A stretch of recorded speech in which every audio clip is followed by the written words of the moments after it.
Module 2, Learning Objective 6. Companies prepare To prepare their financial statements, companies use a tool called the accounting cycle. And the accounting cycle is basically used to collect information and classify it so that it can be reported on the financial statements.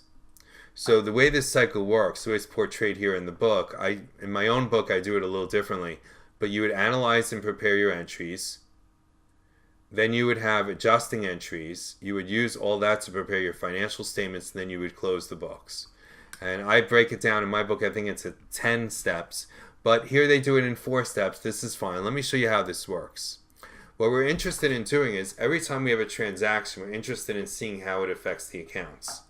So here you can see assets equals liabilities plus equity. That's the accounting equation that's used for the balance sheet. And here you see all the various items that can be impacted.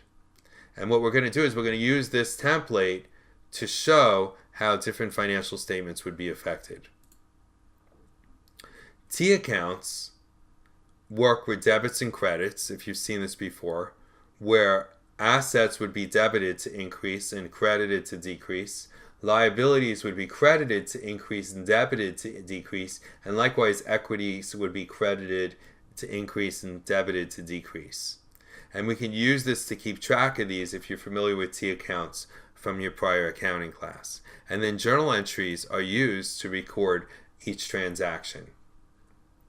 So debits again are on the left, credits are on the right.